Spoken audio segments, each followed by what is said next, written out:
ठुल्ला भाग 29। 8 साल बाद ठुल्ला अब हर तरफ टीआर के नाम से जाना जाने लगा। फिल्मों के साथ साथ मॉडलिंग और विदेशों में भी कॉन्सर्ट होने लगे। टीआर इंटरनेशनल के नाम से बड़े शहरों में 5 स्टार होटल खुल गए। चारों तरफ बस एक ही नाम टीआर होने लगा। बड़े बजट की फिल्में ठुल्ला की गोद में आने लगी। हर हीरोइन का सपना था कि वो टीआर के साथ काम करे। ठुल्ला के मुंबई में ही कई बंगले बन गए। अर्जुन आज भी राजीव के दिए घर में रहता था। ठुल्ला को बहुत जानकारी नहीं थी कि वो कितना कमा रहा है और उसकी कितनी प्रॉपर्टी है। एक दिन अर्जुन ने ठुल्ला से कहा कि क्यों न हम राजीव सर का पूरा पैसा वापस कर दे जो कि उन्होंने बचपन में हम लोगों के ऊपर खर्च किए थे बीमारी में। उस वक्त उन्होंने 50 से 60 लाख खर्च किया था। आज हम लोगों के पास है तो क्यों न उन पैसों को उनको वापस कर दिया जाए।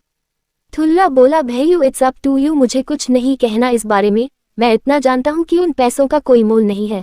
अनमोल थे वो पैसे और अब वो पैसे हम उन्हें देते हैं तो राजीव सर को बहुत दुख होगा। फिर भी अगर आप उचित समझो तो देख लो। माताजी की तबीयत अचानक खराब हो गई और डॉक्टरों ने उन्हें मृत घोषित कर दिया। राजीव बहुत दुखी हुआ। ये खबर जब ठुल्ला को मिली तब वो गोवा में शूटिंग कर रहा था। उसने डायरेक्टर से कहा, मुझे आज और अभी निकलना है। जैसे ही लोगों को पता चला कि टीआर अंतिम संस्कार में आने वाला है तो लोगों का तांता लग गया।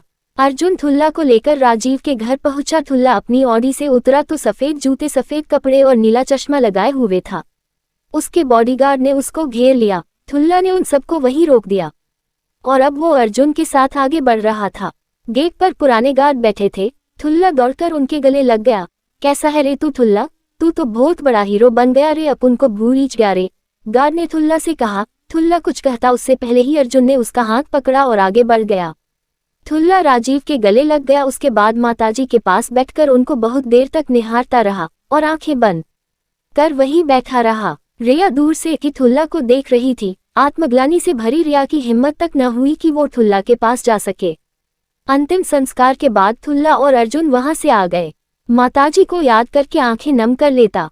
अर्जुन ने कहा, मैं सोच रहा हूँ तेरी माँ को लेकर कुछ दिन यहीं आ जाओ तेरे साथ रहने के लिए। हाँ भैयू प्लीज, मैं तो खुद भी यही चाहता हूँ कि आप लोग यहीं रुको। ठुल्ला ने अर्जुन से कहा, आप आज ही भाभी माँ को लेकर यहाँ आ जाओ। मैं तो कहता हूँ अभी दादी, अर्जुन की माँ भाभी को ड्राइवर भेज के बुलवा लो। ठुल्ला भले ही 21 का हो गया हो पर अर्जुन आज भी उसकी देखभाल बच्चों की तरह करता आया था। घर में कितने भी नौकर चाकर हो पर ठुल्ला की देखभाल के लिए अर्जुन ही रहता था। उसको किसी पर भरोसा न था।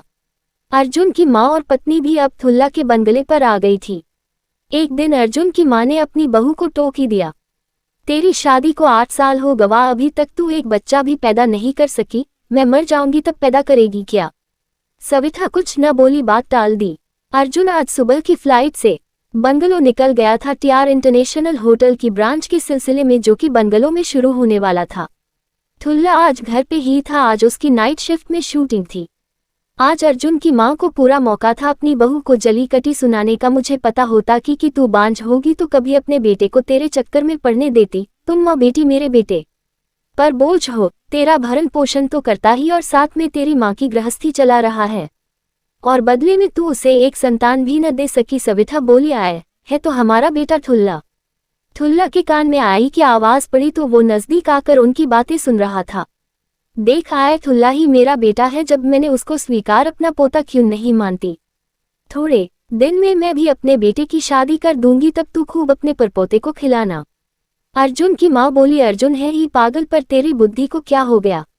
तेरी अपनी कोख से जन्मा बच्चा ही अर्जुन का वारिस होगा, न कि वो। ठुल्ला सीधे सीधे क्यों नहीं कहती कि तू बच्चे पैदा नहीं कर सकती।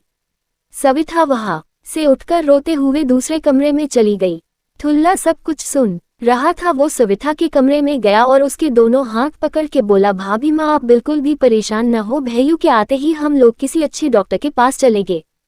ठुल्ला के दिल में तीर की तरह आए कि बातें चुभ रही थी पर उसने जाहिर न होने दिया। ठुल्ला बहुत देर तक अपनी भाभी माँ को समझाता रहा, आई बिल्कुल भी गलत नहीं है भाभी माँ। और क्या आप नहीं चाहती कि मेरा भी एक छोटा भाई हो। तू नहीं है क्या मेरा बेटा। मैं तुझे कब से देख रही हूँ, कोई बहुत बड़ा नहीं था जब मेरी शादी हुई। अब मैं अपने बेटे की शादी करूंगी कि बच्चे पैदा करूंगी। सविता ने बड़े प्यार से ठुल्ला के सर पर हाथ रखते हुए कहा, तुझे पता है तेरे भैया की पहली शर्त थी मुझसे। शादी करने से पहले कि मेरी पहली और आखिरी संतान सिर्फ और सिर्फ थुल्ला ही रहेगा। तब से लेकर आज तक बस तुझे ही अपना बेटा मानती आई हूँ। मेरे लिए इतना बड़ा त्याग क्या माँ आप भी? मेरी वजह से बांझ बनने के ताने सुनती रही, और मेरा भैयू तो बहुत भोला है, उसने मुझसे इतनी बड़ी बात छिपा ली। थुल्ला की आंखें नम हो गई। उसने कहा मैं भैयू से बात करूंगा इस बारे में। आई सही तो कहती है, भैयू का एक वारिस तो होना ही चाहिए। मेरी जिंदगी किराए की जिंदगी है माँ, न जाने वो मालिक कब कह दे इस मकान को खाली करने के लिए।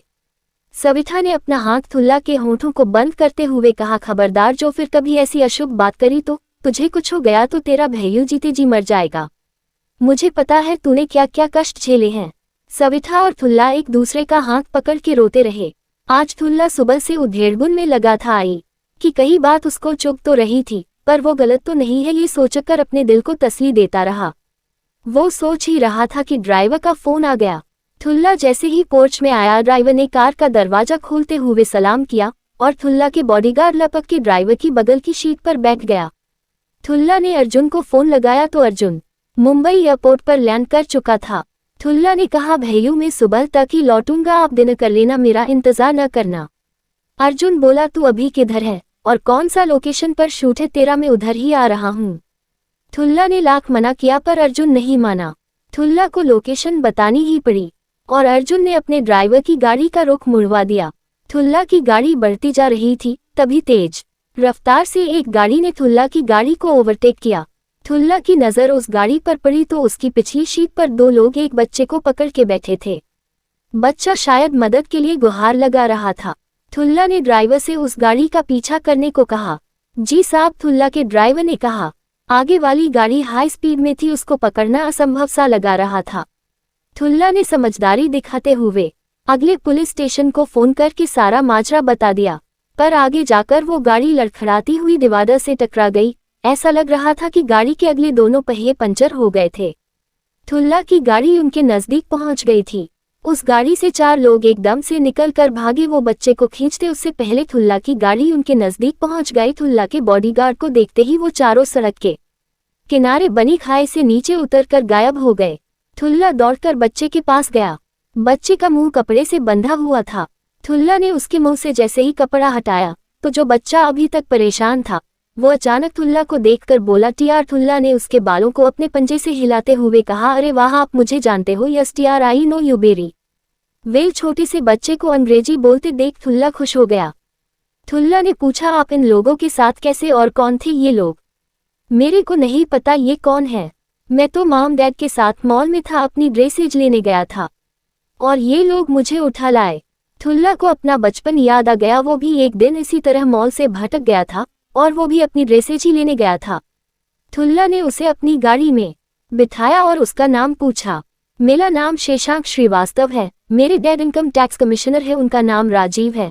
मेरी मॉम का नाम रिया है और मेरी दादी जब भगवान के घर गई थी न, तब आप मेरे घर आए थे न, वो ही मेरा घर है। थुल्ला का माथा चक्कर घिन्नी की तरह घूम गया।